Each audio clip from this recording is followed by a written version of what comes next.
like to bring the county government meeting to order for March. First up we have is Stella Young. Yes. You have a presentation. I do. So do I just let you know when to go? Okay. So I think as a service organization, it's hard to show what we do. So the first few slides. Here's some info about organization. I apologize. Okay. I'm learning the phone, all right? He's lost a lot of weight. Yeah, oh yeah. Okay, guys. So before Create Council, this used to be a blank wall. And then next slide. Before Create Council, these artists were working alone. Before Create Council, this filmmaker had a concept. And before Create Council, they were looking for space to work. And as the Arts Council, we have been able to provide services and support for the artists and organizations. And those are just some examples. The main role as an Arts Council, as you may be familiar, is that we support through re-grant programs. And so the largest program that we do is with the New York State Arts Council. And we have started a Columbia County re-grant program in the last few years. And so, yeah, I mean, I'm not going to, I won't read the slide, but it's kind of a little blurb about how that's effective in the ecosystem in the arts. Next slide, please. And to introduce myself, my name is Stella Yoon. I'm the Executive Director of Create Council in the Arts. My personal background is as a visual artist. I worked as a prop stylist and designer for independent brands and publications. And then I moved to Hudson in 2011 and lived in Columbia County for 8 years, established a business and operated for about 10 years. In 2013, co-founded a business called Hudson River Exchange. We used to produce a maker market every year at the waterfront park in Hudson, about 100 vendors. And in the early days of the farm and flea market, we were the vendor coordinators and helped grow that event in the first three years. So, and then part of Hudson River Exchange, we also had a space on Warren Street that kind of became this retail incubator that had long-term studio space for artisans and vintage sellers, about 4 spaces that people could sell and or work out of. And then the front area was retail space that we rotated, showcasing different local makers. And that space for about 5 years, actually. And then the pandemic happened. A lot of changes were going to happen. And then personal changes. And I found myself at Create. I've been in this role in June. I'll be going into my 3rd year, so about 2 years now. And for me, it was really an alignment of working with creative people. And actually through the pandemic, just becoming very aware of how important funding is and capital is for businesses, but also for artists and organizations. You know, I just got really interested in how money flows and how that's just such an important resource and just makes things happen, right? So that's a little bit about me. Next slide, please. And brief history of Create. We're actually celebrating its 50th year of establishment. It was established in 1975 as the Greene County Council on the Arts. And since 1997, the GCCA was administering the re-grant program for the NISCA programs to Columbia County. So that has been a major role that the Arts Council has played since then. And we rebranded as Create in 2019. Next slide. So the core of what we do are these re-grant programs. As I mentioned, the largest one is a statewide community re-grant program with NISCA. And we've been doing the Creative Catalyst grant for individual artists in Columbia County. Next slide. Just an overview. In this year, we were allocated $208,000 across the 3 counties. We serve Columbia, Greene, and Schoharie counties. Columbia County is, of the 3 counties, the largest participant. Of the 105 applications we received this year, 45 came from Columbia County. So that's nearly half, or I guess 40% to be a little more accurate. The requested amount was through those 45 applications is $165,500. The amount allocated to and awarded are to 23 projects, and that's in the amount of $89,500. And there's a little breakdown of there are community projects, which is generally the largest category, and the highest amount that you can get is $5,000.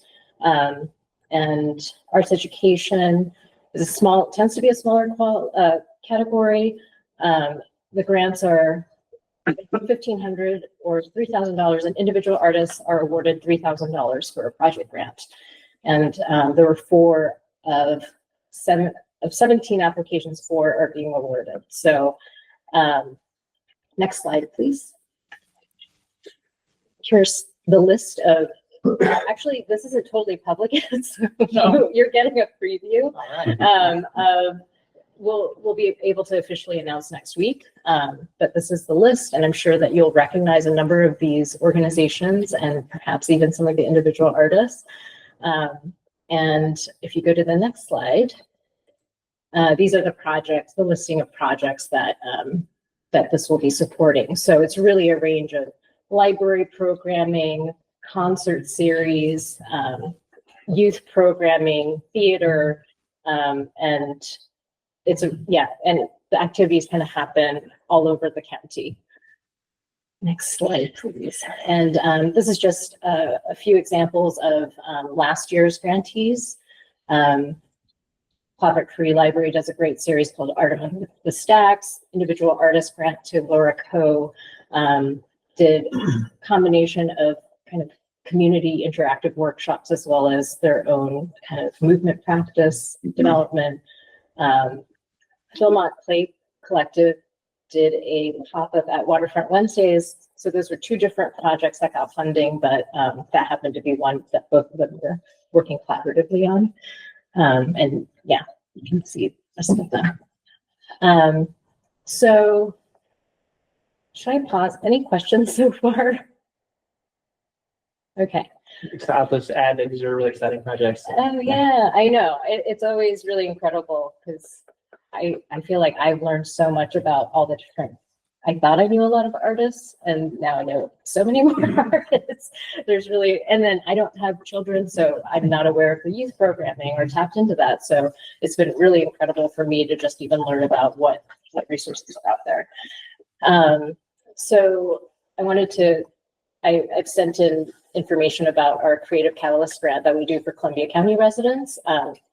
So as you saw from the SER number, we get a significant number of applicants that are individual artists, but of 17, only 4 are getting funding. So when we had the opportunity to do something in Columbia County, we thought it would be important to give more opportunities for individual artists. So this is purely for individual artists, and they are given a $1,000 grant to produce new work, and it's based on, we actually do a lottery selection. So there's an application process that pretty basic requirements, proof of residency. We require them to have a community partner write essentially a recommendation letter to kind of validate that they are a practicing artist. And that community partner also has to be Columbia County based. But ultimately, the first year we did it, we opened it up only to people in kind of the low income bracket so that we could really it seemed like a shortcut to identify need.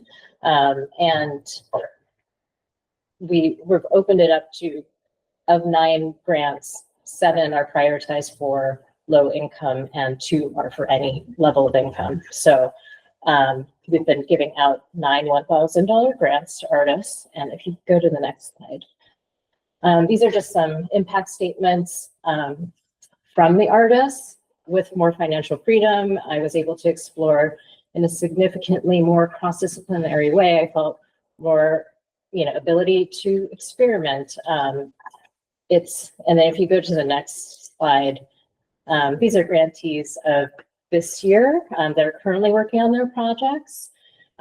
It's a range of photography, ceramicist, fiber artist, painter.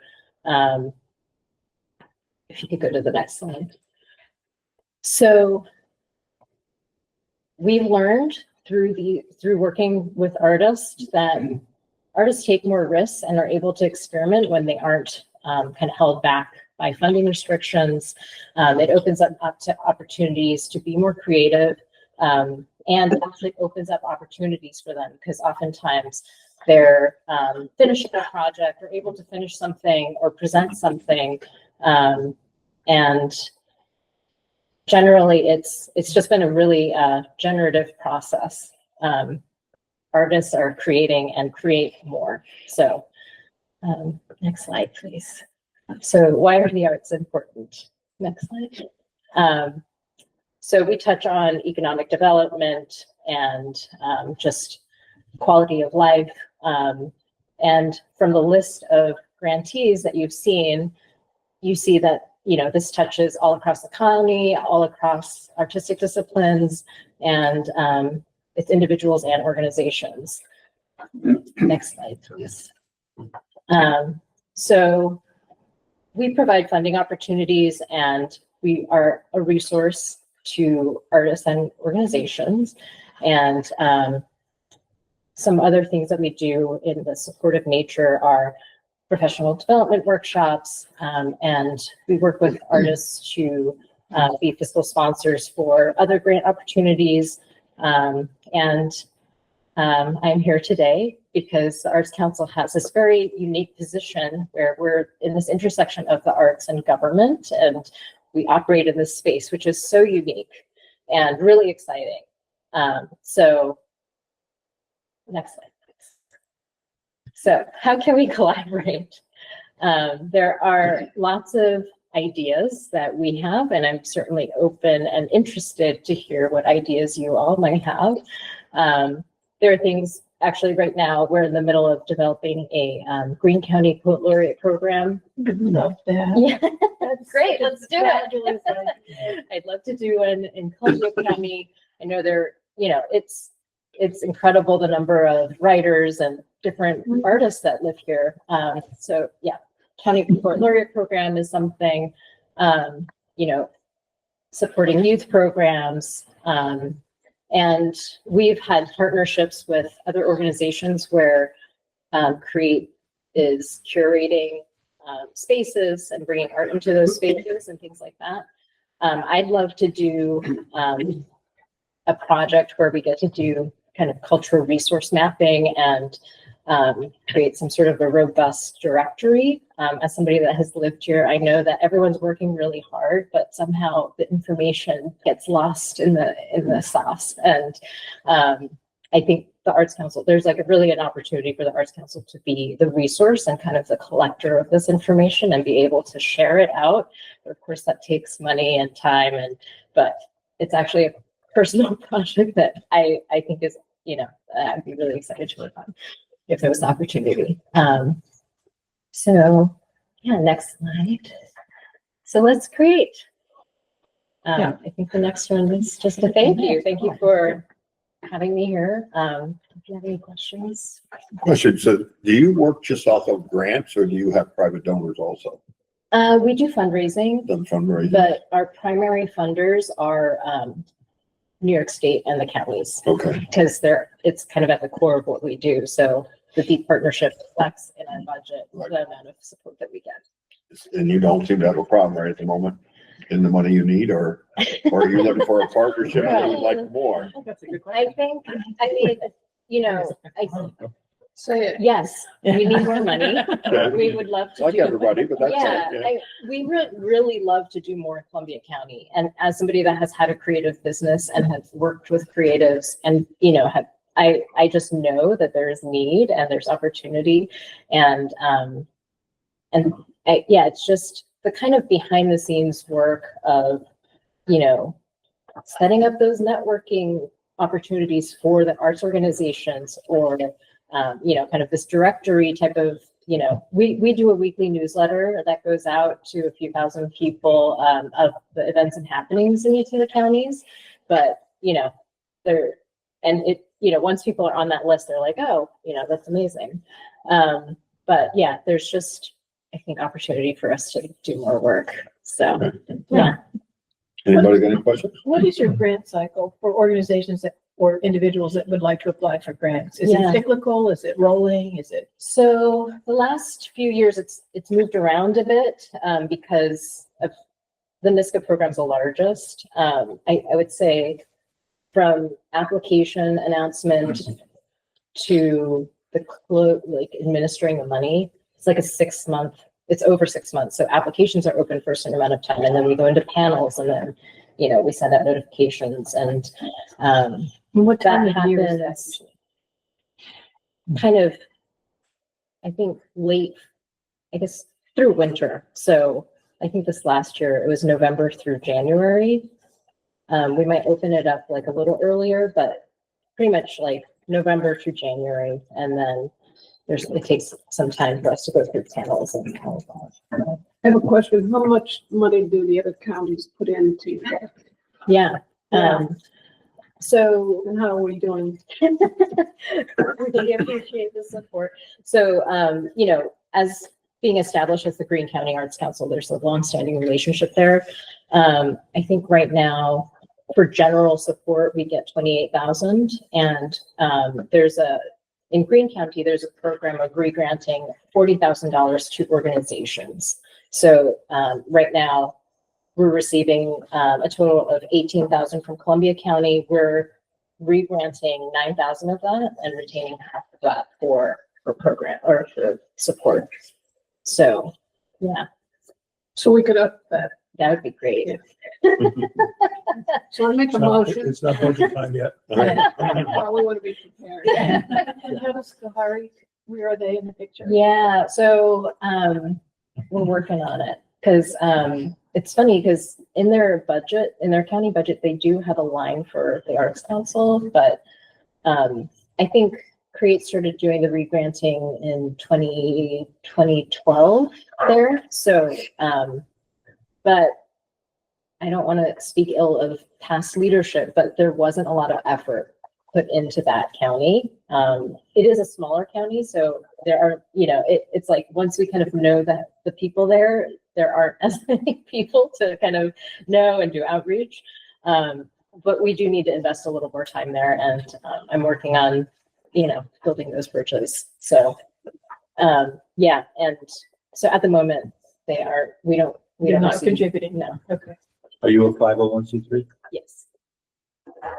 So I want to flag something that I think we could follow up on, but the next on the agenda is the historian, but one of the projects we've been talking about is the 250th Yeah. anniversary. Mhm. I think there could be an interesting role for the Arts Council and for the artists to like Yeah. help conceptualize, like how do we engage with Yes. the 250th? Yes. So I don't know if that's sort of something on your radar, but it'd be It fun to definitely talk about. is. It's something that I'm in conversation with at Greene County as well. I was at the county meeting at the beginning of the month where the historian was kind of talking about their ideas. So yeah, we're nothing concrete yet, but yeah, definitely in conversation. And I think it would be great. You know, it's all about kind of, it'd be great to do something in an organized, concentrated way to really benefit from kind of cross promotion and. Yes. Unfortunately, the historian isn't going to be here I know, today, so but he'll be here next month. Okay. yeah, looking around. and like- Yeah, I know. Yeah, right. He called in sick, so. Well, I guess I'll have to come back. Yeah. Otherwise, started the drawings. You're always welcome. Thank you. Yeah. Thank you very much. Nope, got a question over there. Stella, Hi. are you competing against any other organizations in the county So, with similar ideas and I mean, structures? so I guess there are other funders. They tend to be private foundations that are putting out grants. So what we do is unique in that we work with governments. So we're kind of, actually, the disadvantage is we're in competition with ourselves as a grantor trying to apply for grants, which is why county relationships and additional funding from government is so important to us, because county government is a part of it. So yeah, that's the, yeah. Thank you. Mhm. So you're trying to fund yourself and others as opposed to just others. Yeah, I mean, because a lot of these foundation grants that are out there want program grants, Mhm. and we, as a service organization, it's, you know, they want to support performances versus services that are really essential. And so, yeah, we're just kind of in competition in that sector, I think. Anybody else? Okay, thank you, Stella. Thanks. Thank Thank you you so very much. much. Oh, I have some, can I leave these here? Absolutely. Okay, so right now in the gallery, we have Outside the Lines. It's the 42nd Annual Youth Art Show, and it's representing 13 public schools. There are, let's see, Germantown Central School, Hudson Elementary, and Senior High School. And We'll put yeah, on it's up till our the end of website the too. month. Great. And then Yeah, just leave them right now. Yep. Distribute. Thank you Thanks, so Anne. much. Thank you. Really appreciate it. Have a nice Thank you. afternoon. Thank you for your questions. Okay, next up is veterans. Rachel?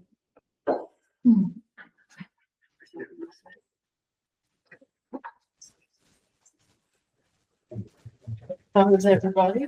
Good, how are you? Good. It's a beautiful day. Let me free my. Oh. So our first thing, we had a luncheon in the Dwyer Day Room. We had 32 veterans. The luncheons are for veterans and the spouse or significant other or friend. So we had 32 veterans. We didn't have a full count of everybody. Coffee hour we have once a month. It's second Tuesday of every month, and that is just for veterans. We had 24 veterans for that last month. The pantry is super busy, as always.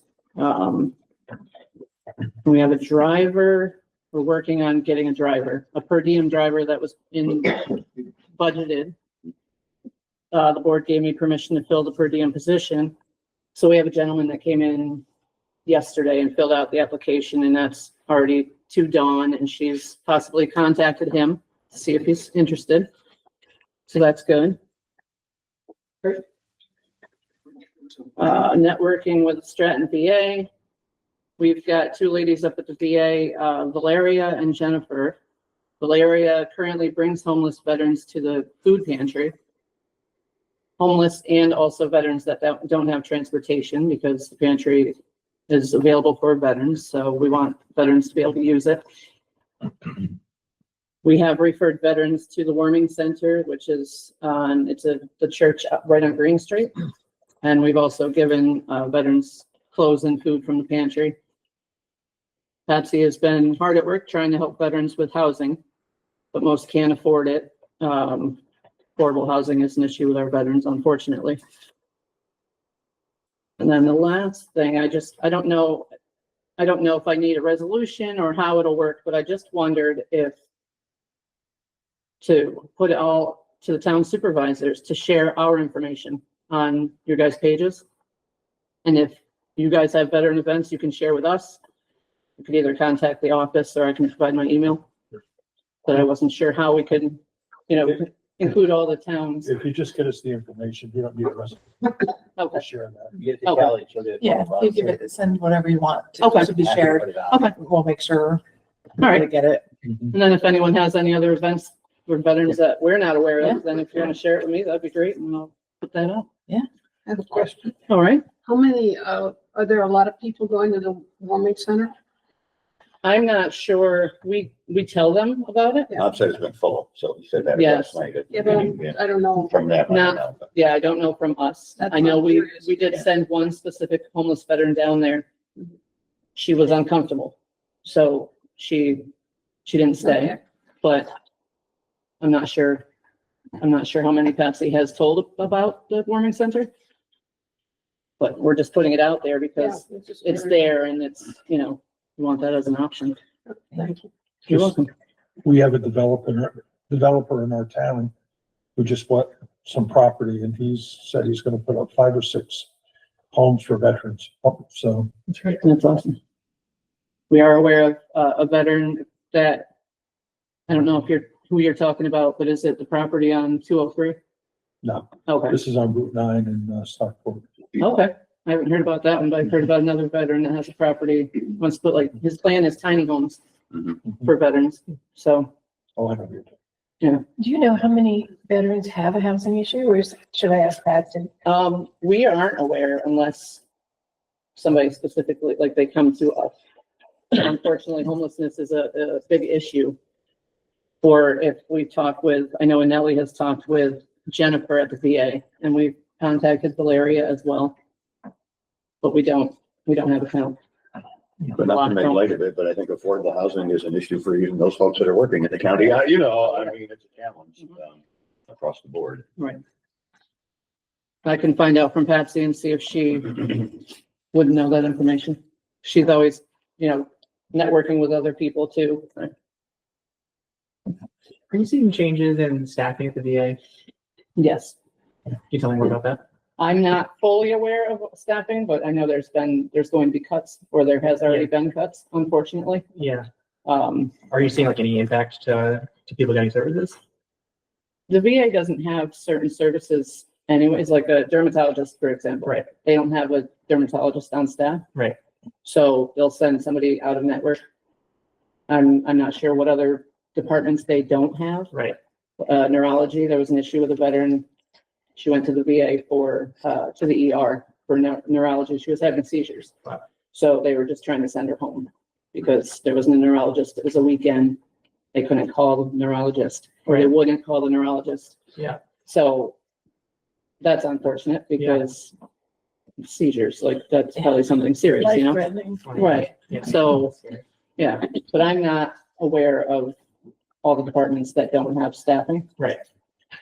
Will your veterans tell you if they've had difficulty in obtaining services? Yes. Could you track that for us to the extent We could. possible? Yeah. That would be useful to know. We could do that. I'm sure Nellie and I both keep track of it.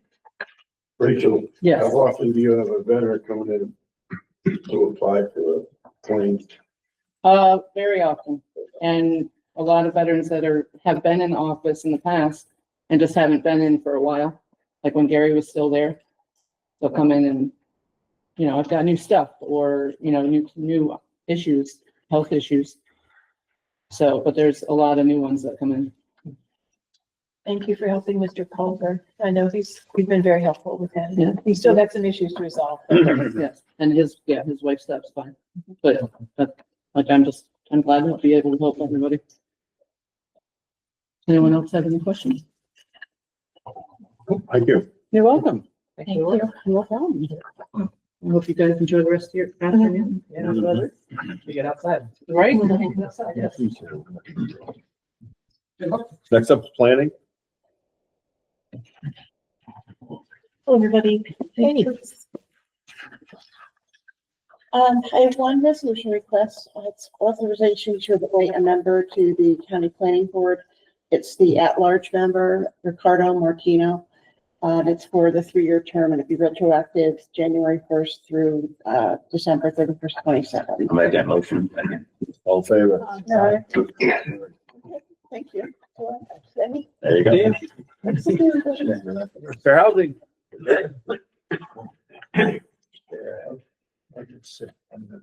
What do you want me to? You want me to stay home? Does he have a mask? Well, good afternoon, everybody. Nice to see this sunny, bright day anyway. As you can see, we've got Fair Housing Month coming up. And during Fair Housing Month, we plan certain things. And of course, I do have the proclamation here, which Kelly just presented to me.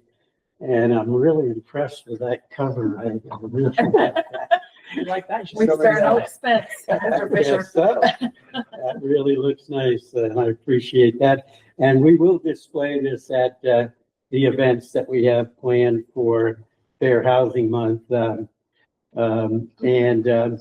What we do each year is we do release a press release where we,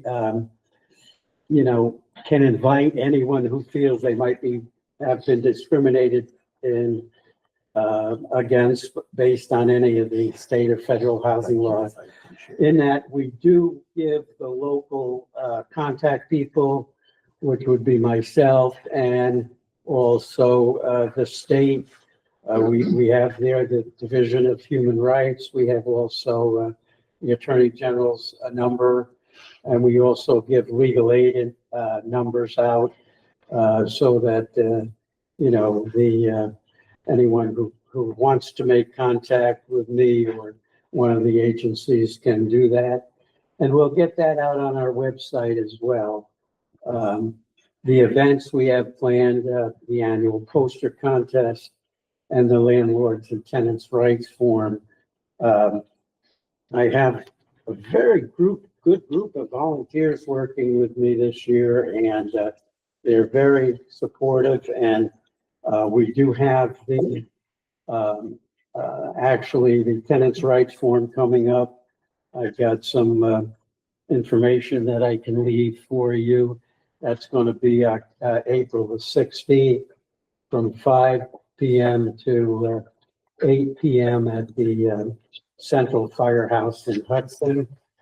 And if you do a picture on that QR code, our Fair Housing website will come up for you. And so we're looking forward to that. As far as the tenants rights forum, we have commitments from the executive director of legal aid to be here. We have the Saratoga Springs regional director to be here to talk about Section 8. I have made contact with Judge Connor. I hope that he can be there, and also with Rosalie Charpentier, the senior advocate from Office for the Aging. We will have a representative from the fire company there, and this representative, the last year we had a lot of information about evacuation plans, smoke detectors, that type of thing. So there's a lot of information that comes out of the fire department. We're going to have a code enforcement officer there. He's already committed to be there. Actually, the code enforcement officer from Hudson. So there'll be a lot of information to get out there. So we look forward to that on April 16th. Also, we've got the poster contest coming up. I have a commitment from 2 schools already, Taconic Hills and also from Hudson. I was very, very pleased to get that commitment from Hudson because I think that the Hudson schools can benefit a lot by the information that we get out. And also, the students have an opportunity to, exhibit their art talents and also learn about, discrimination in housing and so forth. So the cutoff date for the submission of the posters is March the 26th. All the schools know that. I will be happy to pick up any posters that they can't get into us by 4 o'clock on March the 26th. We have the venue, that's the American Legion Hall. Last year we used that, and it was very, very, it was a good place to have a very enjoyable time. I really enjoyed that poster contest awards presentation. It's a lot of fun for me, and I enjoy with the 34th graders. Last year we had about 50 people there between the the winners and the teachers and the parents and so forth. So that was good. So we do have publicity that we get out, press releases. We already had a radio broadcast with the local WGXC, and I'm going to get a notice out on Mid-Hudson Cable about actually about the tenants landlords rights thing. So that should be appearing probably a couple of weeks before the 16th. So we've been busy, and I can't express enough thanks to the Housing Advisory Board that has been supporting me. They're really interested in it. They're all volunteers. They know what the needs of the community are, and it's really, I really do appreciate them for, their help. Housing calls. Well, I get the termination of tenancies, rent increases, evictions, a lot of smoking violations, and it's very difficult to do much about smoking violations because it means that the tenants are going to be fined or they have to be, evicted eventually. 10-day notices to cure. If the tenant is in violation of any lease agreement, they have 10 days to cure that. After 10 days, a 30-day notice goes out, and then an eviction proceeding can be done if they don't cure the violation. Always warranty of habitabilities and repairs. I mean, a lot of calls from tenants that things are not being done that they feel should be done, and certainly the landlords, are not always guilty of these things either, but we do try to protect the victims of any kind of warranty of habitability and repairs. Tenants' right to retrieve their personal belongings. The state does not have specific law on that, but what the state says that if a tenant leaves the property and leaves any belongings behind, they should have a reasonable time to retrieve those. Even if they were behind on their rent, walked out in the dead of night, they still should be given a reasonable notice to try to retrieve those. And that's usually some, if the former landlord knows where they're at, they should get letter by mail or certified mail as to when the landlord expects these things to be out and so forth. I don't have on there, but yes. Can the landlord physically take the stuff and put it in storage somewhere? The landlord has the obligation to protect that property for that reasonable length of time, so that it's protected from any kind of weather or I mean, you can't just put it on the street. No. I do get calls where an individual says that the landlord has put the personal property outside, or that the landlord won't let him go in to get it. At that time, I do advise the people what their rights are there, and also to contact law enforcement. They should file a complaint with law enforcement on something like that, because if law enforcement is asked to come to the property, law enforcement might say it's a civil matter, and talk to your attorney.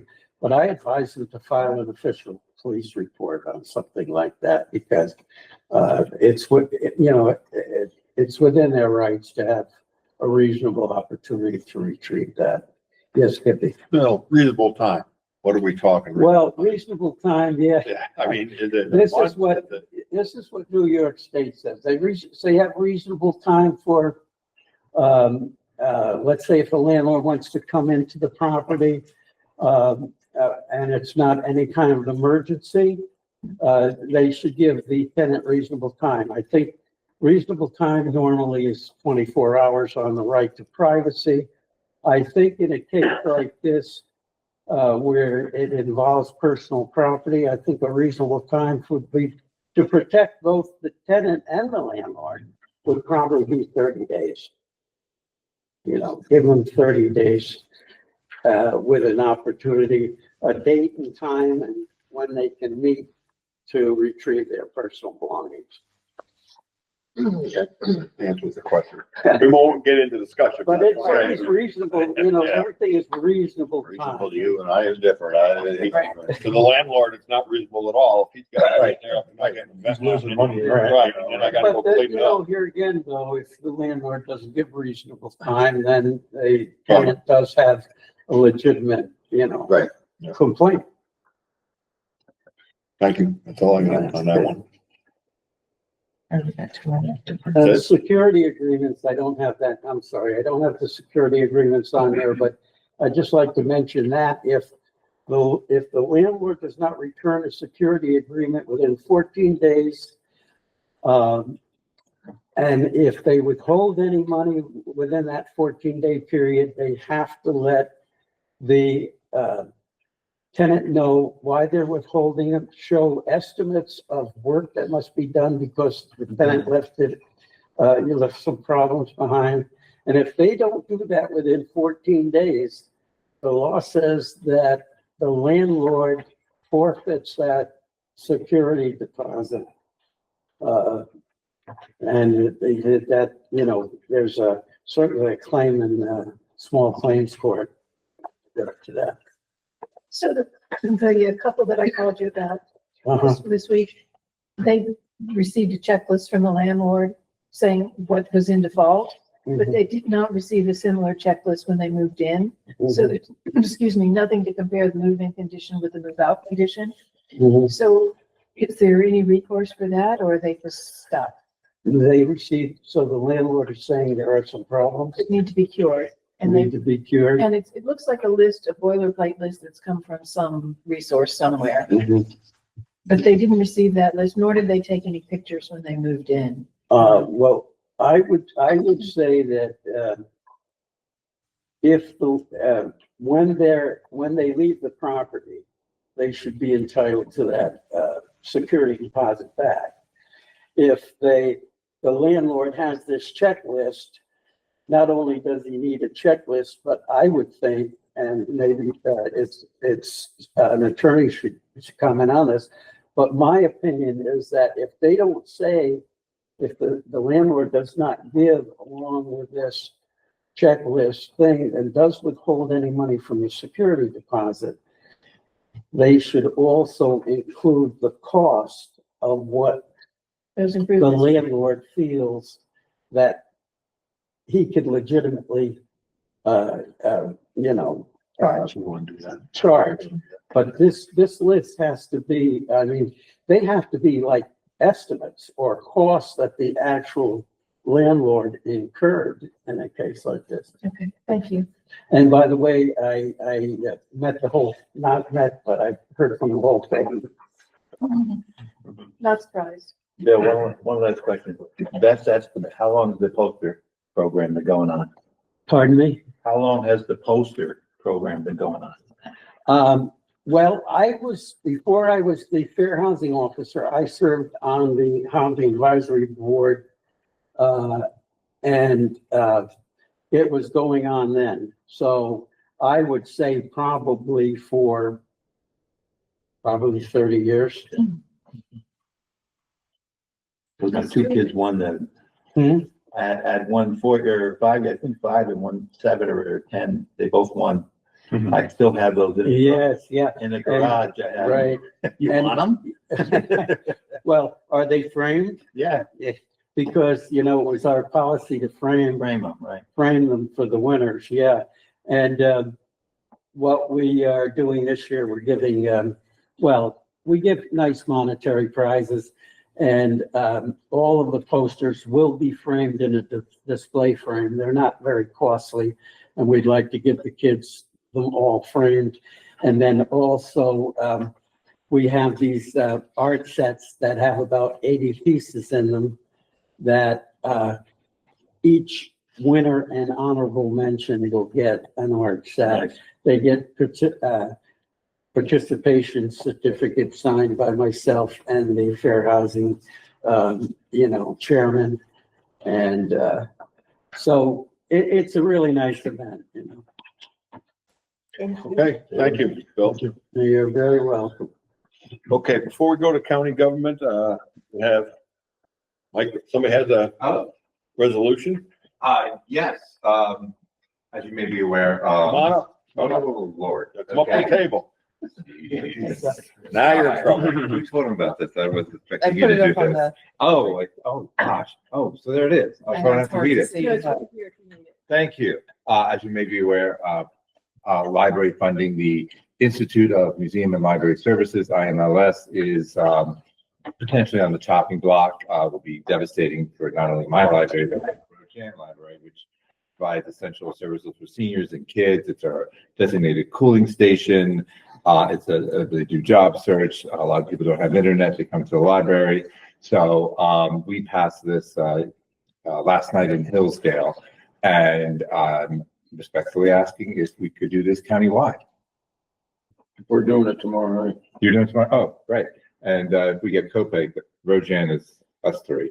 So great. Yeah, I know. So really appreciate that. And we're gonna do it in April at the town level for both New Lebanon and Chatham, which serve our community. But I would fully support the county doing a countywide resolution for all libraries. Where people are, where other libraries may be less engaged at this point. So it would be nice to have this, or we vote on this in April, right? If it makes it through committee today. I just remember that I would like to add that during COVID, for times of financial hardship, the library becomes the kind of even more of a social hub for the community. I remember all the kids in their pajamas outside the library getting internet, and because they didn't have internet at home. I still have 110 homes without any kind of fast internet in my community. So I think that this is very, very important. So I'll make a motion. I'll second it. All in favor? Thank you. Done. See how easy that Thank is? you. Thank you. So I'm going to double check my list on the top down. My paranoid that I did something. I just got off the website. Is that the list I sent you, or is that- It's a list from the Columbia Association of Libraries. I'm pretty sure I got them all. Okay. Thank you all. I'll check it They'll against be the one I thrilled. sent. Hey, Mike. Yeah. Thank you, Kelly. Send that to us. Welcome, sticker. Thank you. It was a walk-in. Okay, yeah. Right. I said Reddit, so I didn't One of know. my beefs with the Chatham, Yeah. the Canaan Library Yeah, is if you a send it, subset of Chatham, Uh-huh. but it is. Deal with there is it a our library town board Yeah. as well. That included. Okay. I'll send it. And I don't, that's the reason why I'll send it my list. tomorrow. Oh, you did. I got it. There's an association from the I know. county library. So, Mike, just think, not all of them are that easy at this board, so. Okay. But we've Who got doesn't to, like a library? we got to let you go because I got to head and talk to the If county we, attorney. if we missed, is there general agreement, if there was any library that was missed, we could add it to the resolution? Okay, Thank you. I want to double check. Thank you. We did for all the libraries. It's not on here for a month. Thank you. You know her, Chase? Correct. I'm so sorry. I never did. Get Linda while I'm here. She wasn't looking to. No, I guess you might go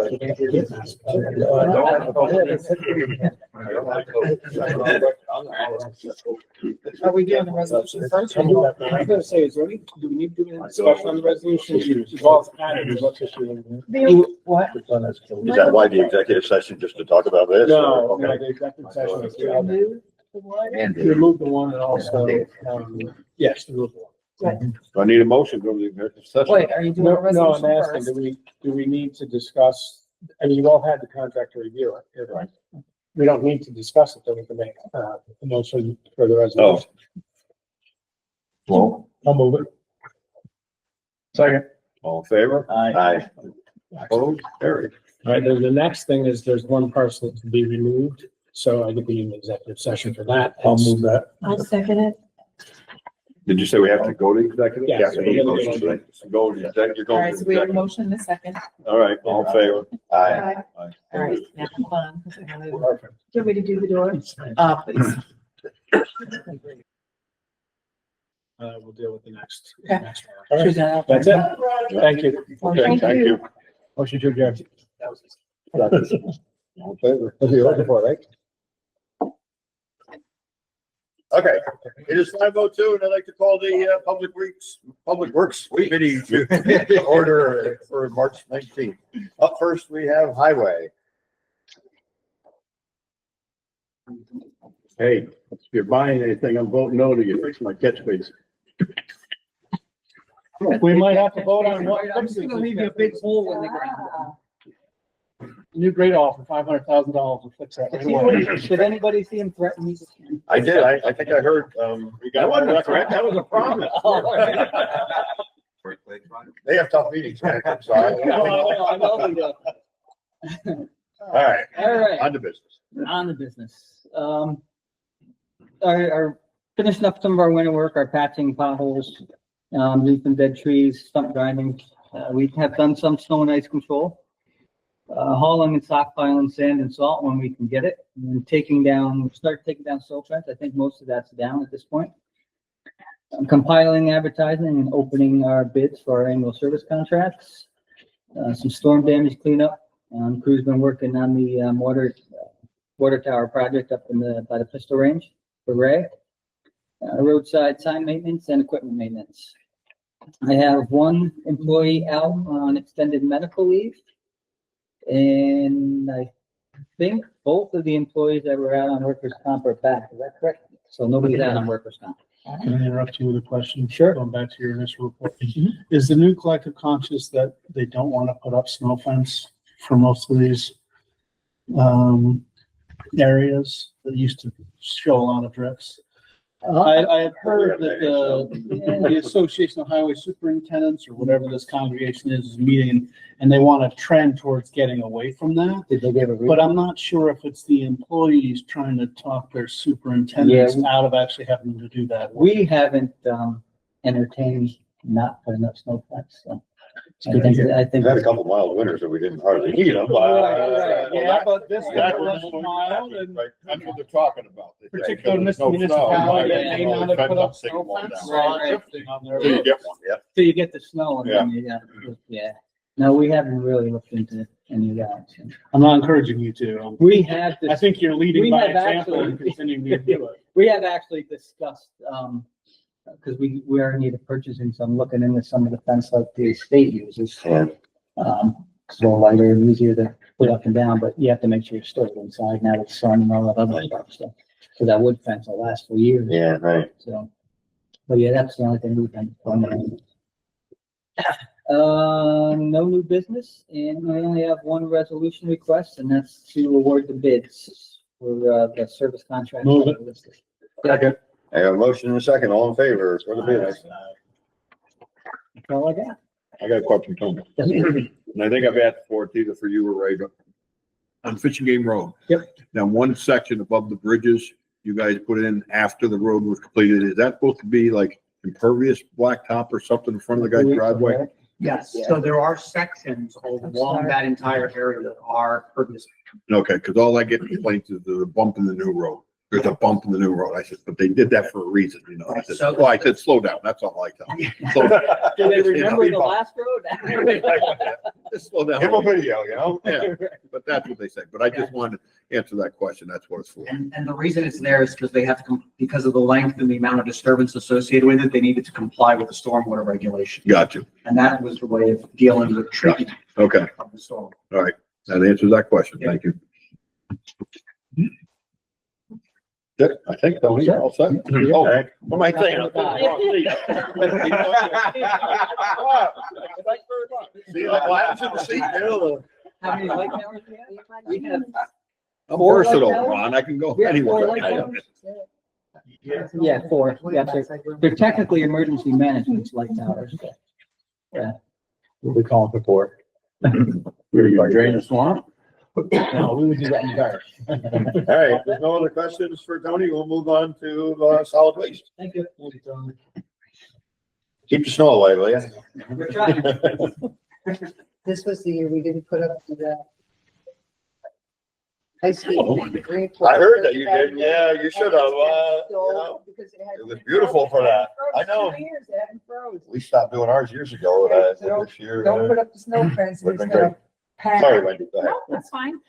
So we've been, begun recycling audits again, which means that the recycling containers that are coming from the stations are being dumped on our top load floor in the recycling building, and I'm going through it all. Little educational experience for everyone. It's lots of fun. Right. I can't really give an update on the recycling sticker sales and how we look at that because I'm still waiting on at least reports coming back from the clerks for February. But the initial looks we're pretty on target. It doesn't look like we've been losing any sales.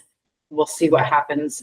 I won't be able to have the first quarter look at this until probably May's meeting, just on how the clerk's reports come back to me. Our excavator, which we only have one, we have that one that the resolution went for, which I should get hopefully in April, beginning of May. Needs to go in the shop for repair. Highway did give us a temporary fix on it. So we have been kind of babying our excavator at the moment. We're not pounding on it too much. And we're hoping that it will stay until the new one comes, and then it does need to have some repair. So on the boom, the shaft, the pin is completely worn where it is now coming out. So they kind of put like a temporary Band-Aid over it. Our main loader was in for repairs up at Monroe Tractor. We did just get that back on the 13th. I'm basically bringing this up because I want to give a shout out to my loader operators because while they were using our backup loader, that also went down. And so my main loader operator was in the skid steer for almost a week pushing in.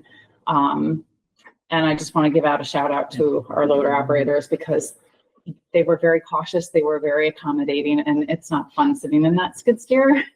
Well, you're pretty much eating your knees all day long. But they kept up pretty well. And they did it. They kept up with it. They were in it all day, every day. So our backup loader is now down, but we do have our regular loader back. The scale, I'm not 100% sure how much we talked about this last month or not. Was the scale down? Freezing up. Yeah. Okay. So the scale did go down completely. We got that fixed. Repairs were made to the load cell. Cables, the power cell itself was salvageable. We are going to schedule a cleaning for it at some point once the ground is no longer frozen. And then we'll do it again just before the ground freezes again. And that will make the scale probably shut down for a few hours. And we'll probably do it. We'll do it where I give out enough notice to everyone so that they know, but that will happen. Do you pull the deck off to access it, or is this one you don't have to? We're not pulling the deck off. We'll pull off there are like brackets between them and we'll pull those off. But the actual deck itself, we will not touch. Okay. Yeah. But we can, and we have pulled off like the end brackets and the center bracket between all the decking, which we will do so that when we're pressure washing underneath it, we can see what's going on. We are doing some additional training for all solid waste employees. That's going to take place finally on April 4th. It's a Friday. It's in coordination with the health department. We're going to do some bloodborne pathogen training. They've never had that. I think it's kind of important with what we're dealing with. And then we're just going to talk a little bit about the AED that's at the Greenport station and possible Narcan training. So that's going to take place on Friday, April 4th. And the health department has been amazing with the coordination of that. And one other thing is the blower. There's two blowers on our EcoRich, which is the digester food composter. One of those blowers blew. That's what it's supposed to do. Well, it blew up. It stopped blowing. And so they came down, within a couple of days, did a temporary fix on it. And we'll come back in a week or so to put in a whole new blower motor. It's running off of one at the moment instead of two, under warranty, not something that we have to pay for. And we still are collecting food scraps. I just don't really know 100% how the material will look when it comes out, just because it's not working at 100%. So I'll keep you up to date on that.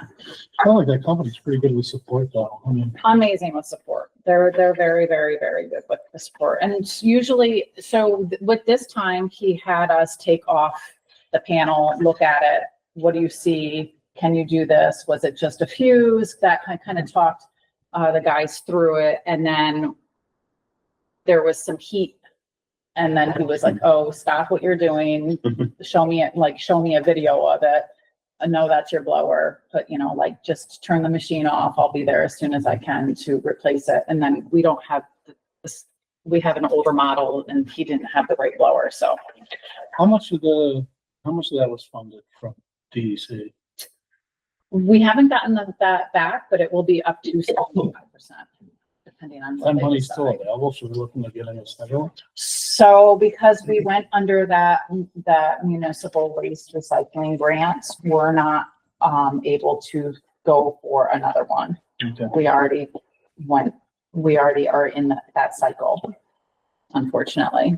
Because you're putting some good behind through. It'd be nice to have, as you just saw with your excavator. Yeah, Another unit. well, I mean, We're hoping there's It's more funding popular, coming right? for I that, mean, though. popular.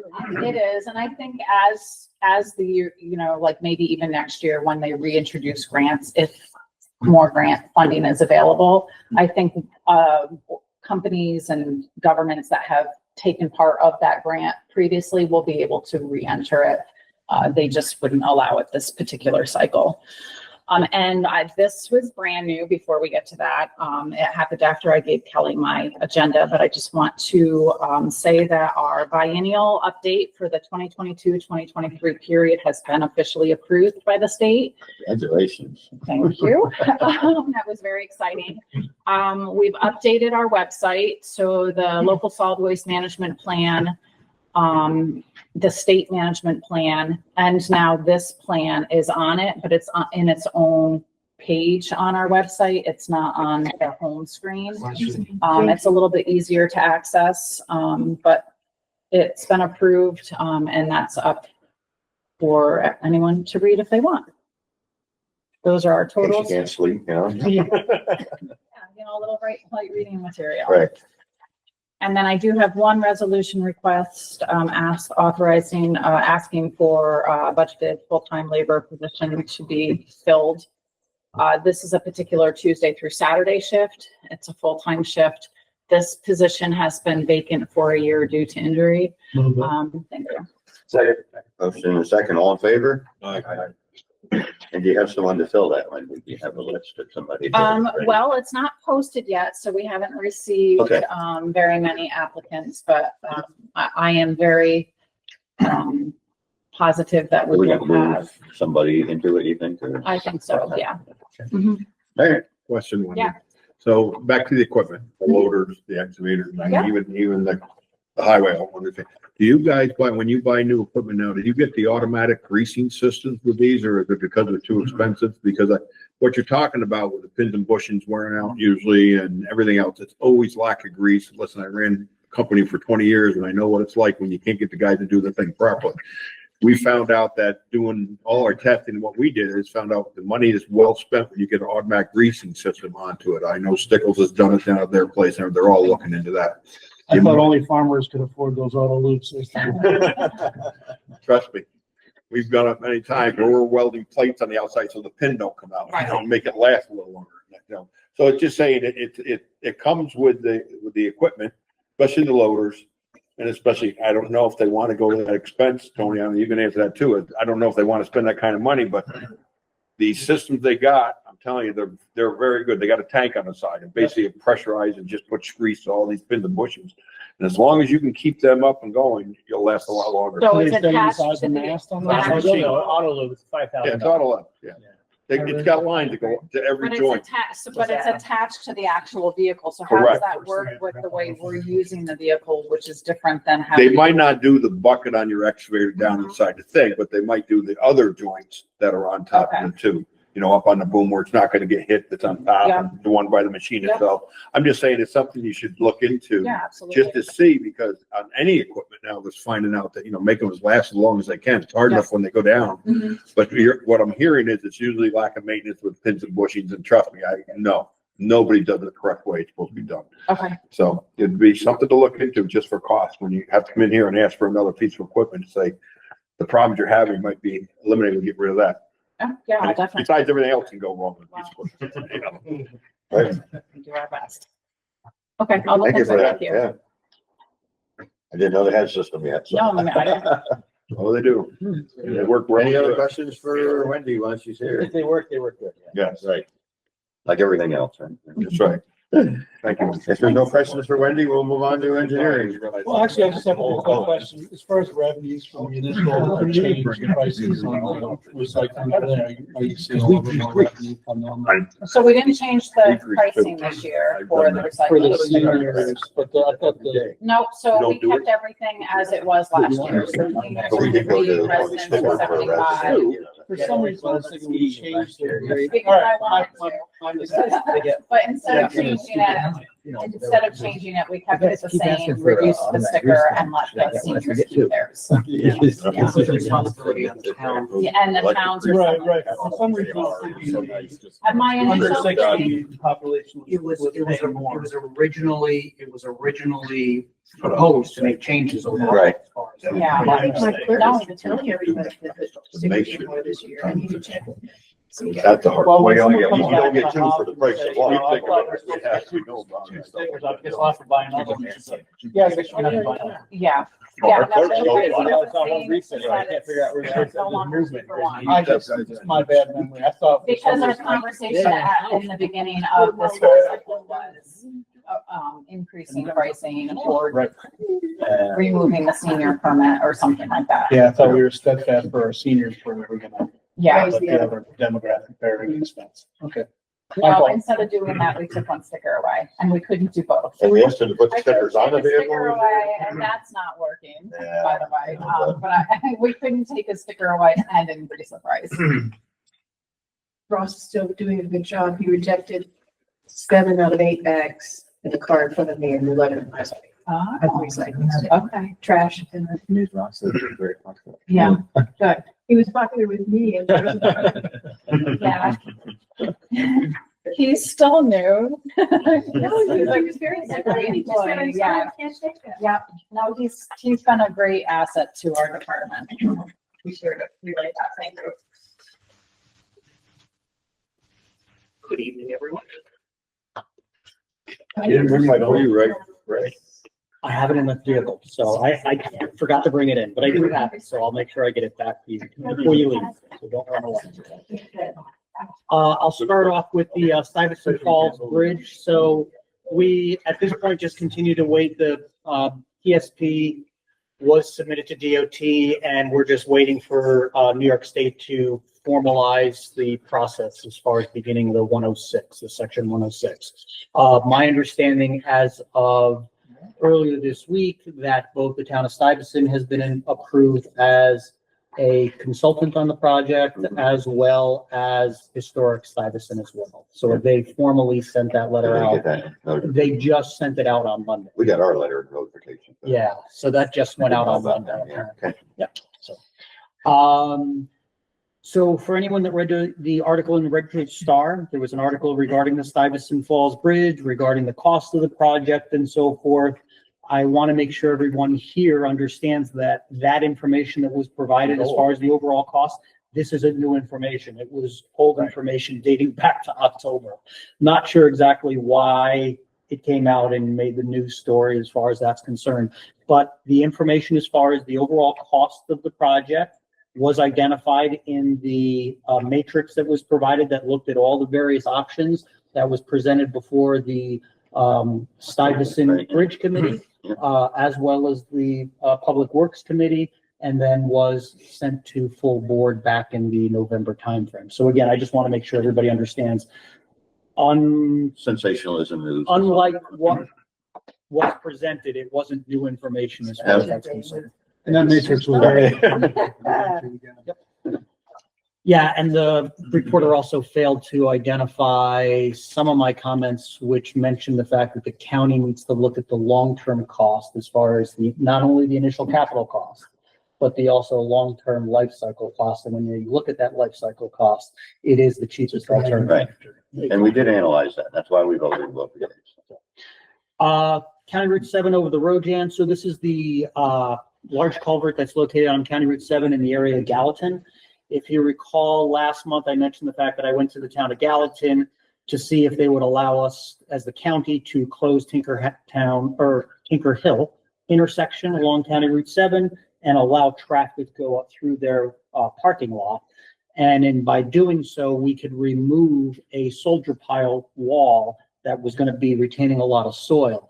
I received the formal value engineering from the contractor indicating to the county it'll be about $160,000 reduction in the construction cost, and it may speed up the project as much as 30 days as well. Awesome. Town indicated that it was fine. I've actually put together an intermunicipal agreement, which I've now sent to the county attorney's office, and I do have a resolution requesting authorization for that to be signed once the county attorney has completed his review. Right now, as far as the project schedule, that value engineering is being reviewed by DOT. We just had the pre-construction yesterday. They indicated that they hope to get that turned around in about a week. And if all goes well, contractor will be on site starting before the end of May.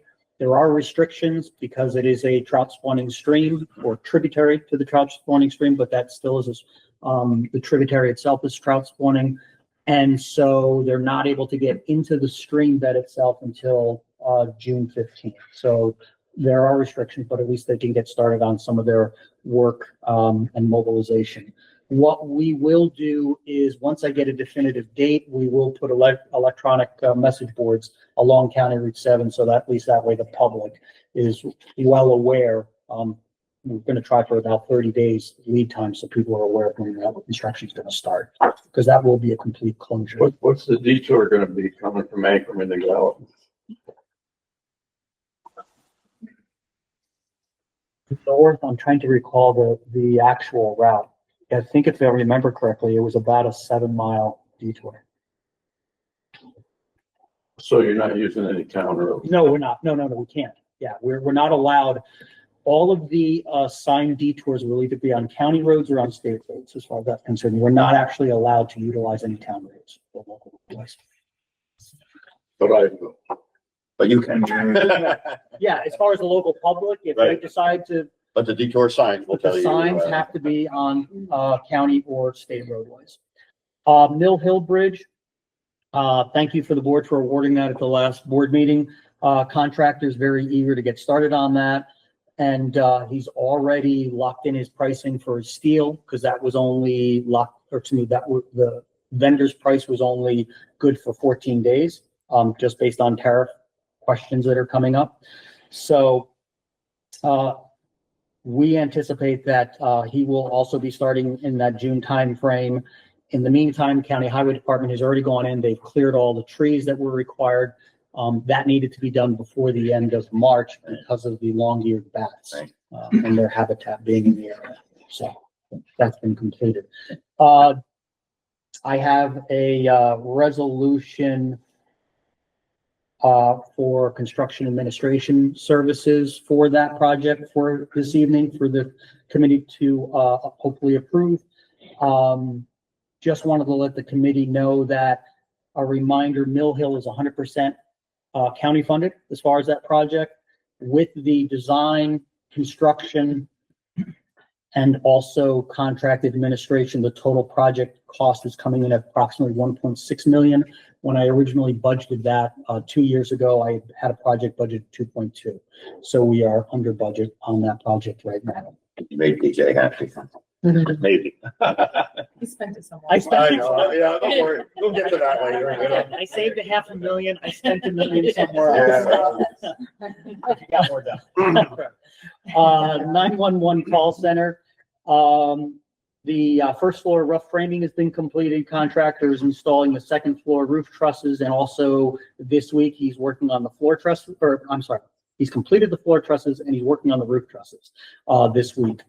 We're currently working with IMS and 911 and facilities as far as the county systems, phone data, door access, cameras, and so forth. Right now, contractor continues to be on schedule. Punch list items are anticipated to be completed the first week of September. And speaking with 911, Rob Lopez has targeted the end of September to the beginning of October as far as their formal switchover.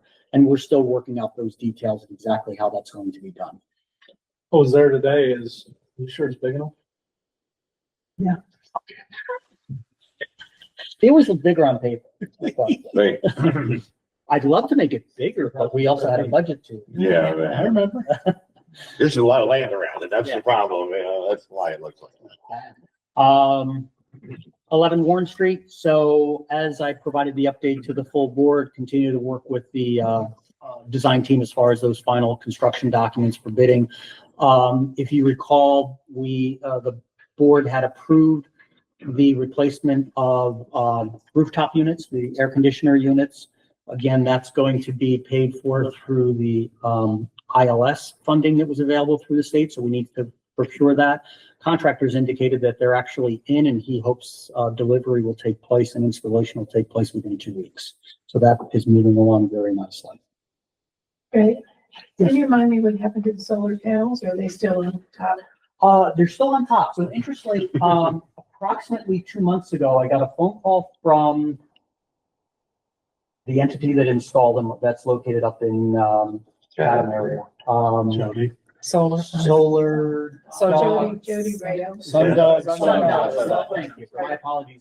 Sundog Solar. So I did get a phone call from them, and they provided their pitch yet again as far as what a benefit would be to the county. And I said, no, we decided, because when you look at the data, the cost of the lease doesn't really offset the production cost.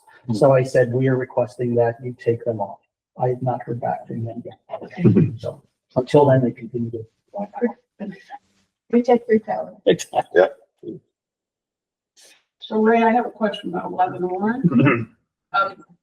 Is there a budget for the exterior? I do have one. I mean, if you could share that with me. Yeah, I'll send that your way, because I had a preliminary one that I put together. And that was because not knowing what that was going to look like, I did have a budget. It wasn't included in our, the budgets that I more recently had provided as far as the overall construction cost, but we knew that it was going to be part of the long-term cost. And to that point, and thank you, Supervisor, a follow-up to the discussion, Supervisor Mussman spoke to me after the meeting, and I shared some information regarding the existing exterior, hoping that that dialogue can take place with the city of Hudson. We can start to get some feedback as far as what they may want that exterior to look like. So then we have something to start from as far as the facade once we get someone engaged. So thank you, Supervisor, for taking that on. Is there a time limit on it, or No, we haven't really started any of that. So our interior construction is not dependent on that. I mean, that yeah, I understand that, but Yeah. 60 days, 90 days, Well, 30 days. Yeah, we didn't. Again, we have quite a bit of time because I wouldn't anticipate that we would, based on what we're doing with the the interior of the building, I would not anticipate that we would do anything on the exterior of the building until next year anyway, as far as next construction season. but we need ideas and we get somebody to look draw pictures and think about it. Because that way we can work on those detailed plans over the winter, put it out to bid, and then look at actually getting it constructed in 2026. Those kind of things can just go on. Yes, they can. And, They can. Yep. Agreed. I think we all just were committed to trying to get our work done indoors so we could move in and function, and then we would address that, so whenever it happens. Thank you. EV chargers, National Grid did provide proposed easements along the county courthouse property. And this is in the area where those existing utility poles are that are located on the county property. They're going to be replacing those and installing one additional pole on the county property. And in order to do so, they will need to obtain an easement. So they had drafted up easements, and I do have that as a resolution for the committee to consider this evening. And I'm still waiting for an overall cost as well for that work. So, airport, we received preliminary budget for the renovations and the addition. Came in at $3 million. Reviewing potential value engineering for that project as well. But we're also looking at utilizing bipartisan infrastructure law money that is available to us. So for those that may not be familiar, the county airport had received $1.4 million in bill money from the feds during the COVID period. And so that's to be utilized at the airport on airport related items and infrastructure and improvements. This project actually was identified as an improvement. So this is actually included and utilizing some bill money in the form of up to $700,000 of the 1.4 towards the renovations. And that was included in our airport improvement plan that we had submitted to FAA, and we do that on an annual basis. So FAA is currently reviewing our request, and then will provide us an update, and from there we can see about potentially moving forward. I also provided to the committee copies of what the exterior is going to look like, as well as the preliminary floor plan regarding what the basis of that cost estimate would base. Little improvement over what we got today. Major improvement compared to what we have today. You left the plane right out front. I have a. Yeah, so the area, just you have the jet in the front of the main hangar. The area to the right of that, the one-story building, right there, perfect, thank you, Kelly. That's the existing FBO, and so that building itself is going to remain, but all the work is going to be interior of that, including some of the extra, the windows as far as the perimeter. The area on the left is an area where there are currently two circa 1980 trailers that are used for office space and a pilot lounge. And we're going to be removing that and building a new addition to house it. So, All right, they came to me. Look, they took something on that. Listen to their story about that. They did come from the Olympics. Yep. Yeah, trailer like they classic. did. Yeah. I just don't want that to get out because my concern, my concern is that it'll come back that the U.S. hockey team stayed in those after their gold medal win, and now Then we put it right up top. We'll give them the green, we'll give them the green for it then. How's Bob that? With the bobsled, Yeah. yeah. You got a place in your park for them, you know? They'll end up in my backyard. Also schedule, I was contacted by Homeland Security to discuss transportation security emergency preparedness training for the county. So I scheduled a virtual meeting for April 10th at 10 a.m. I've included emergency management as well as the sheriff's office in that initial discussion. And the intent is to have that virtual meeting for them to identify what type of training they can provide free of charge to the county, looking at understanding threat actors, indicators of attack or behavior, and facility infrastructure that may be at risk. So what's going to take place is it'll be about a 45-minute discussion. Then they'll go back, actually tailor training to our facility, do a site visit, identify threats, whether there be fencing issues that have to be done. And then once that's done, then they'll actually have the training. And at that point, then we'll invite other staff members from facilities, from highway, from Richmore Aviation, the fire department, the sheriff's office, emergency management, and they'll actually all be part of that training as a whole. Also, just this week, it's not on the agenda, I did receive a working paper from our consultants that are putting together the master plan for the airport. I'll share that with the Public Works Committee as well as the subgroup associated with that. This initial paper provides a background of what's taking place at the airport, and that includes lights and things of that nature. So at least for anybody that may not be familiar, it'll give a good background of what's taking place and what's at the airport at the current time. Water district. So I've been working with the consultant trying to pin down the design of the new water tank for the water district. The engineering on the hydraulic model has been completed, which is favorable, indicating that if we do place a tank on the side hill of county property that's located adjacent to the airport, that we would have enough pressure within the system to be able to serve the entire facility.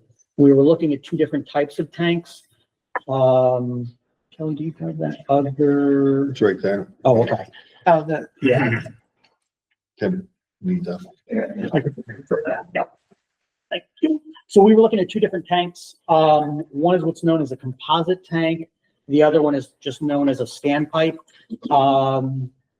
These particular tanks, in order to, for those supervisors that have water storage tanks in their water system, you understand how expensive it is. We have one if you want. If you want it. No, thank you. No, We do have a $36,000 cell tower. no, thank you. Can't get rid of that. So the type of tank we're looking at is what's known as an aquastore tank. For anybody in the agricultural You have community, a silo you can have too. you're familiar with We have Harvestor. Yeah. So Aquastore is a sister company of Harvestor because as the agricultural business started to drop off, they needed a new market, so they went into the water and wastewater business. So it is called an Aquastore. It's a bolted tank, glass line. They hold up very well, and you don't have that maintenance every 15 years of having to paint the interior or the exterior.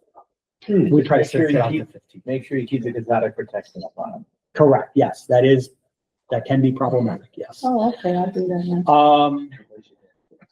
So right now it looks like we can go ahead and looks like the standpipe option will work at that location, which is a cheaper alternative to the composite. Again, because compared to the report that was originally done in 2011 to 2014 timeframe, I was able to locate a better location a little further up on the side slope, get a little more elevation. So by dealing with the standpipe, we will need to still put a mixer into it because there'll be a lower section that you see that dated the bottom 14 feet. That won't be utilized during fire flow just because there's not going to be enough pressure available. But that also potentially could provide for stagnant water. But we'll be able to put a mixer in to mix that so that way it reduces the water age, makes sure that our chlorine level stays up where it needs to be and we meet all the standards. And although we have to add a mixer, the difference in cost between the composite, which was the original concept from 2011, to the standpipe is about $1 million difference. It's $1 million cheaper to go with the standpipe. So right now, just the standpipe itself without any of the other equipment is at about 1.5 million. But again, that's cheaper than the 2.5 that originally was cheaper. To that end, in preparation for getting a drill rig up to the tank site, Highway Department has been doing a wonderful job. We had gotten a preliminary layout and that identified a tree clearing that had to be done. And again, that tree clearing had to be done before March 31st because of the long-eared bat habitat that's in the area. And so the Highway Department had cleared that area out completely, and they're currently working on regrading and installing an access road. So they're doing a great job up there now. And so it'll result in a very large cost savings to the county as far as the overall cost. I've actually reached out to Palaruso and Sons and provided them a copy of the original preliminary plans, asking them to provide us a cost. Yeah, so that way we can do a comparison as far as what it would have been if a private contractor had to go in and do that work.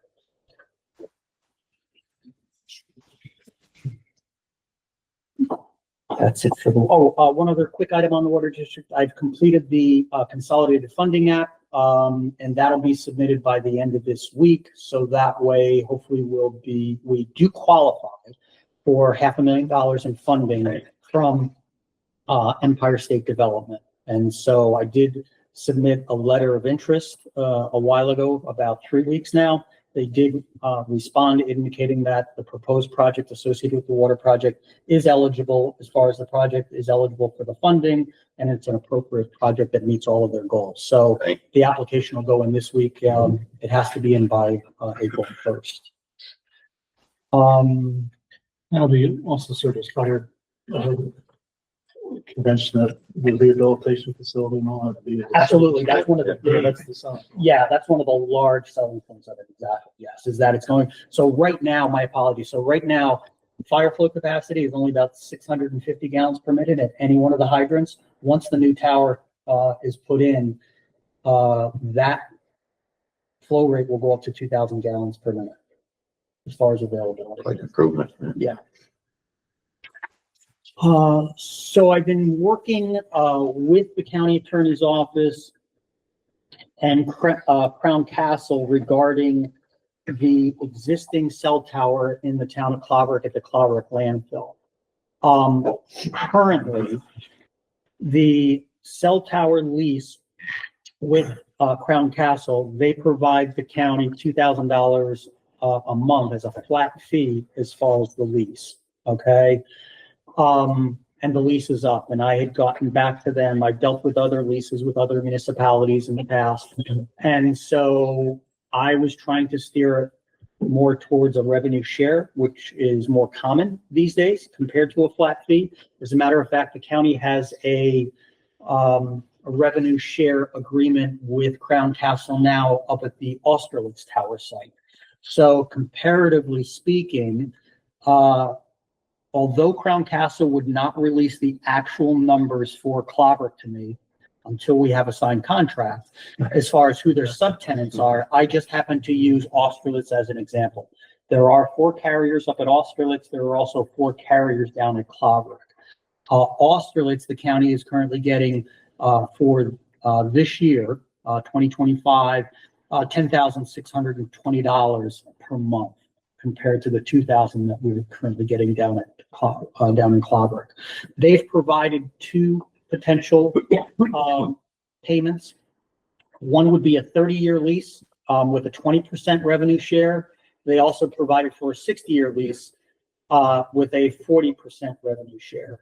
Now, I went back and took a look at the Austerlitz lease. That Austerlitz lease, which is only a few years old, is actually a 99-year lease, and it's a 50% revenue share.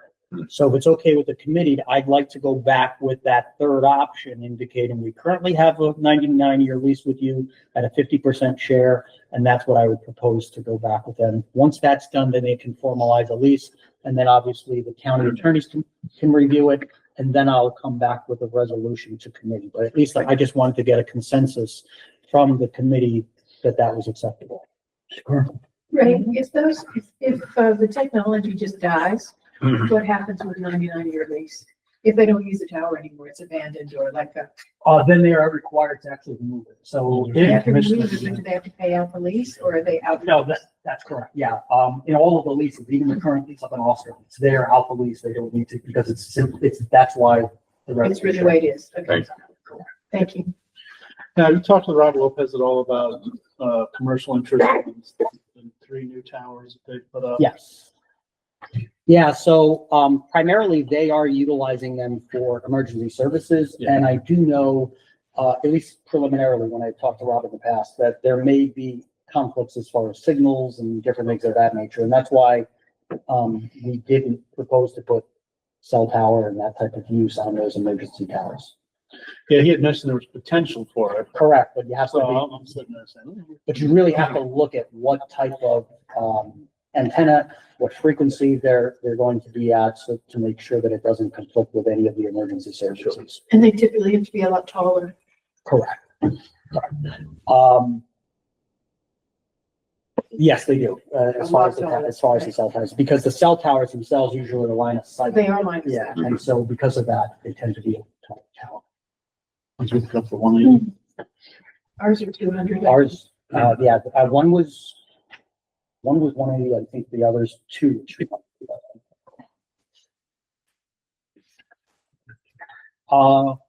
Resolution. Resolution authorizing the chairman to sign an agreement with National Grid allowing an easement to install pole. I'll second it. Have a motion and a second, all in favor? Second resolution is a intermunicipal agreement with the town of Gallatin regarding County Route 7 and Tinker Hill Road. I'll move it. Second. Motion and a second, all in favor? Aye. Any discussion? There's a typo. Thank you, Gallatin. Last line of the request line. Oh, yeah. What is it? Typo. Tinker Hill Row, Row instead of road. No, up, on the request. bottom line of the request. Wow, sorry. Row. You must have been thinking of, Yeah, Tinker Hill Road. Chad. Good save, Ray. Because I got more on board. Next resolution is regarding Mill Hill Construction Admin and Inspection Services with Creighton Manning. I'll move that. Second. Have a motion and a second, all in favor? Aye. Opposed? Last resolution is authorizing the purchase and installation of security cameras at the 911 center, with absolute connections. Move it. Second. Motion and a second, all in favor? Aye. It's exciting to think that we actually need cameras for the building, so they're not. Ron, I got a question. Yes, sure. I got a question for the county and I got a question for all your supervisors here. Okay. Anybody dealing with these battery parks that have been coming in and they want to come in? There's solar, Yeah, the battery storage. We have it in our zoning that they're not allowed at all in Stuyvesant. Nobody's asked yet, but, We just found out, I just found out last week that it is allowed, but the state will oversee to see us. And so if they want it, like a Yeah. solar field going up in Copac, they're saying we I- can't stop things. I assume that became part of, and I don't know if anybody else knows for sure, but when the governor did put the transmission lines under that, agency that does the Copake project, what's that? ORES. ORES. So all the transmission facilities are under ORES now. I'm thinking that battery storage is gonna fall under transmission rather than generation, but I don't know that. We'd ask that question to I others. didn't know. if the Well, it wouldn't county- hurt to address them in the local law, right? I What? mean, It wouldn't hurt to address them in the local law. So if You wanna can put to an some extent, sort of but again, our threshold. attorney told us that it's not gonna stand up. If if you want to ban them from the town at all, because I get a lot of people saying we don't want them, don't know the technology yet, but he said that's not the way it's gonna work. It's the same thing as, it's the same thing as solar now. You have to, that's for everybody. Yeah. It's And not we're just recently for us. finding out that there's a court case that supports solar in general as a public utility rather than following your zoning law. I don't know exactly what that means, Yeah, but, I don't know how it's gonna play, but I was just wondering if the county's been hit for anything like that. Was that- No, I know town of Greenport had an application that was before them and they ended up withdrawing the application. But at the town level, you also need to take a look at what type of battery facility it is, whether it's a lithium battery facility, which again, I know, most townships are against and obviously understanding why, but there are different technologies associated with those batteries as well. I believe there's a sodium option, which is Yeah. the option that was presented before the town of Greenport. So maybe if you're looking at doing something in the code, perhaps that may stand up, is restricting the fact of utilizing lithium battery storage within the town. Yeah. Cause we're probably, we have the substation down there. Right. And they're looking right around there. Right. Right, because But that's that- where, easy. that's That where the company issue is. Hecate that's down in Copac, yeah. I think they're trying to put one big unit down in Long Island or something, and there's a lot of pushback down there. I'll find the article. So we're all getting pushback, but I mean, it's just, the problem is. NISO has told us that we can't continue to operate with the solar and wind that we've got today without battery storage because it's so it's so inconsistent. So, we're gonna see a big push for it, especially up here in the country where we've got They're dangerous. open space, Yeah, it's because they need the open areas. Yeah. You know, it's not dangerous right now, nuclear. Yeah. But that's just. All right, anyway, Oh, sorry. thank you. Anything else for Ray? Thanks for that, thanks for that. Last but not least is facilities. Yeah, I got a cornfield that I can put in. I put battery money on. The guy takes advantage of local farmers. That's right. Six side. Six side. Should have to do that. Yes. Can you see on the board or no? Just a second. Yeah. Good evening. Well, they can all read your report. Yeah. I mean, Basically, 325, we started paying the whole first floor. They had some money left over. Of course, we were trying to do, like the whole painting and carpet upgrade there, but they didn't have the funding. So little by little, I'm gonna work on trying to do some of the rooms that needed the worst throughout the year. 401, chambers, as you can see, we're working on it now. It should be wrapped up by the end of this week. Should be done. Over at the jail, they're doing that security upgrade, which is turning into be a little bit of a problem. Can't find the wires that are feeding the cameras or the power out at the pole. So I just, we're going to be doing some trenching to get to the cameras now. So we looked at every plan, we just can't find them. So the wire starts purple and then ends up red out at the light. And yeah, so Lord only knows where, somewhere along the line, so who knows? But so see, the one of the other big things we're working with highway with the generator, so I'm going to be starting that project by next week. So that's pretty much just normal maintenance throughout the last month. So do have a resolution too. Authorization to purchase one new 2025 service van. We're looking at just trying to add, we just got rid of a vehicle, so we're trying to add like a van that we can use as a service van, like mainly for like plumbing parts and everything. And hopefully we're going to try to fit it so that we can move like one voting machine whenever we have like the little town elections. And then at some point we might be able to get rid of that other the other van that I'm currently leasing, and see how many boxes we can get in it, because we do a lot of file transfers. Like this past week was 30 boxes. So, and can't do it in the back of a pickup. So. Second. Motion and a second. All in favor on the new service van? All right.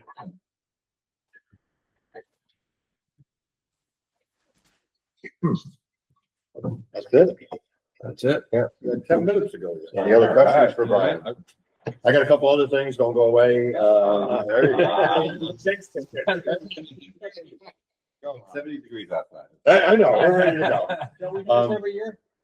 I just wanted to, first, I just wanted to say to the committee, space utilization is kind of a subcommittee under our committee. And after some questions came up at full board the other day on what space utilization's job was, I'm actually working on writing a little job description of what I think space utilizations committee has been in the past, and identifying how we've got to some projects, but then not gone further. So I didn't have that ready for tonight, but I will. I do have a couple of use of the gazebo things up there. The first one is from Kim Singerly. Every year, right? Kim Singletary. Somebody does, yeah. I'll move it. Second. Motion second, all in favor? Aye. Second one is for a wedding, I think. Is that the next one? We have a certificate of insurance. Yes. I'll move that too. We have a motion, we have a second, all in favor on the wedding event. Last but not least, we have Michael Richardson, third act. That's a We Stand with Ukraine march and rally. I'll move it. Second. Motion and a second, all in favor?